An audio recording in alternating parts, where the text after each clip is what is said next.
Your current tax bracket is likely the lowest bracket you will ever be in. In this educational episode, I'm going to address that people who save money are usually not in lower tax brackets when they retire. So what should you do? Which way should you save? Get ready. I'm going to give you more clarity than you probably ever had before on how to save for the best retirement.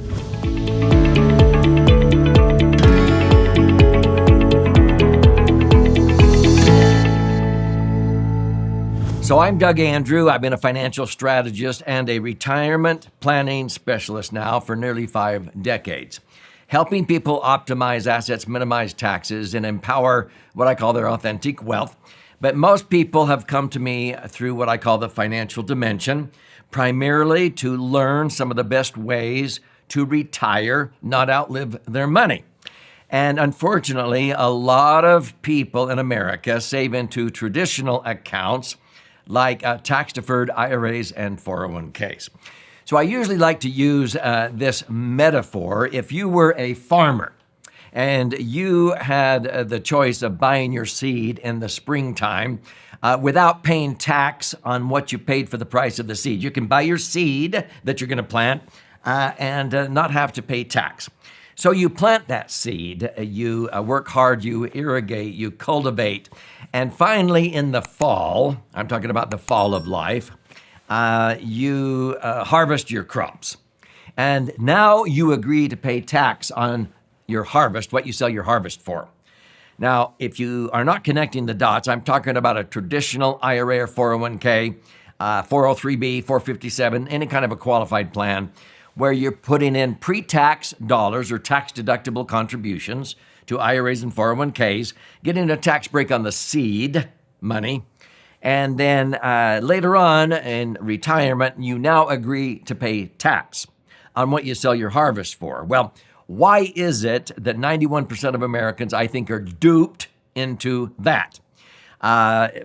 Because most people who save money are not in lower tax brackets. This has not been true for 25 plus years. But the financial services industry sort of has egg on their face, and they don't want to be challenged because they tout themselves as fiduciaries. Now, what's a fiduciary? It's somebody who's supposed to be looking out for your best interest. And a lot of these financial advisors should have been looking out for your best interest. And when they realized that you were a saver and you were going to retire with a nice, healthy retirement nest egg, that you were not going to be in a lower tax bracket when you retired. You have usually lost a lot of those deductions, your home mortgage. You're not contributing money to qualified plans like IRAs anymore. The kids are gone. And if you were a business owner, you don't have those deductions. Congress keeps raising taxes. So most people who save money are not in a lower tax bracket. The only people who are in a lower bracket are those that didn't save very much. Is that why you want to be in a lower bracket?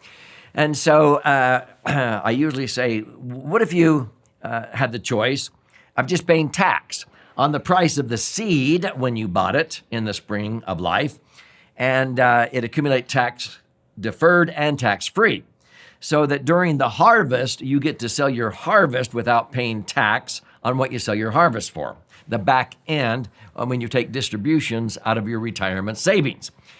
Which would you choose? Now, smart, savvy people think about it and they go, oh, yeah, I'd rather have the harvest be tax-free. Well, if taxes stay the same, it really doesn't make any difference. But most Americans, when I ask them, do you think taxes in the future will likely be lower? I get nothing but crickets. How many think they're going to be the same? 1 or 2 hands out of 1,000 go up. But when I ask an audience, how many of you think that in the future taxes will likely be higher? And they go, duh, because of irresponsible government spending and the printing of money. Yes, taxes will be higher. And then I ask, so why are you deferring paying tax on your IRAs and 401ks until it grows to this big amount to some future perceived unknown advantage and then withdraw your money down the road when taxes are going to be higher? That doesn't make any sense. It would be far better to pay tax on the seed money and enjoy the harvest without tax. And they go, oh my heck, you're right. And so, sometimes people think I'm talking about a Roth. Now, Roths were passed in 1997. Senator Roth, when the government was hard up for tax revenue, they didn't want to wait till people retired to start getting their piece of your IRAs or 401ks, because they actually have a permanent tax lien of 20, 25, 30, 33% or more on your IRAs or 401ks. They're waiting for that day when they get that piece. Now, when Congress was hard up for tax revenue in 1997, Senator Roth said, hey, I have an idea and you can name it after me. Smart people are realizing it's better to just pay tax in today's lower rates and enjoy retirement later when taxes are higher. Enjoy that tax-free. So let's introduce a Roth. And it was Roth IRAs first and then Roth 401ks. And it created a huge tax revenue windfall for the government. They did it primarily for them. It was a step in the right direction, but I've never owned an IRA or 401k for obvious reasons, but I've never owned a Roth IRA or 401k because my favorite vehicle, which I call the laser fund, which is a max-funded indexed insurance contract structured correctly and funded properly, it knocks the socks off of any IRA or 401k or Roth IRA or 401k. Roths only have two benefits, okay? Your money accumulates tax-free and you can access it tax-free. You fund a Roth with after-tax dollars like I've been talking about. Well, a laser fund is funded the same way with after-tax dollars. You get those two benefits, but 4 additional benefits that you will never get with a Roth, okay? In a nutshell, with a laser fund, I can structure one to accommodate, anywhere from, $500 a month, $30,000 a year, $300,000 a year. Do I have to put in $300,000? No, I could put in $30,000 and make up the other $270,000 anytime I want in the future. If you don't use the little bit of room to contribute to a Roth in a given tax year, you lose it forever. In fact, if you make too much money, you can't even own a Roth. This is why savvy CPAs and tax attorneys refer to the laser fund as the rich person's Roth. You don't have to be rich to have one, but wealthy people can't even qualify to put money into a Roth. And so I can put money in. Now, I could put $300,000 into a laser fund, and if 30 days later I need to access a couple of $100,000, 200 of the 300,000, I can do that. I don't have to wait till I'm 59 and a half to avoid a penalty. There's no penalties. It's very flexible. You can't do that with a Roth. You have to wait 5 years or till you're 59 and a half. With a Roth, it's usually invested in the market, and you can lose money due to market volatility. With a laser fund, your money is not at risk in the market. You get to participate when the market goes up, but not lose when the market goes down by using a strategy called indexing. I'm not talking about index mutual funds. You'll lose money if you put money in an index mutual fund. I'm talking about indexing.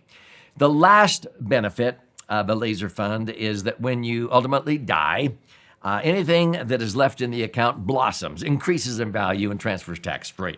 I'm 70. If I died in an accident tomorrow, every million I might have in a portfolio of laser funds would blossom to about 2 million and transfer tax-free to my heirs, my spouse, my kids, my grandkids, a church, a charity. People always ask, well, how much does that cost? Well, nothing's free, but it doesn't cost me anything. It's actually being paid for with a minuscule portion of money that most people shell out in unnecessary tax by following the herd, putting money into traditional IRAs or 401ks. So if this is resonating with you and you would like to learn more, I want to gift you a copy of this 300-page best-selling book called The Laser Fund. It retails for $20 on Amazon. I'll pay for the book. You simply go to laserfund.com or click on the link below, and you contribute a nominal amount toward the shipping and handling. I'll cover the rest of that cost. I'll pay for the book and fire out a hard copy to you. Now, this book is actually 2 books in one. This side is about 200 pages with charts and graphs and explanations for the left-brain learner, okay? For the right-brain learner who likes to read stories and examples, you flip it over to this one. And this is about 100 pages, 12 chapters, with all the stories and examples of how a properly structured IUL, a laser fund, is the dream solution not only for retirement, but college funding for your kids and grandkids, working capital for your business or your real estate, emergency funds, to maximize your pension if you're a school teacher, police officer, or firefighter. It is like the dream solution. So, folks, claim your free copy of Laser Fund, and then when you're in there, check out options if you like to listen and learn, watch and learn. There's free educational webinars we hold on a regular basis. You can even schedule an appointment to talk to an IUL specialist to see how a Laser Fund could be established correctly in your particular set of circumstances.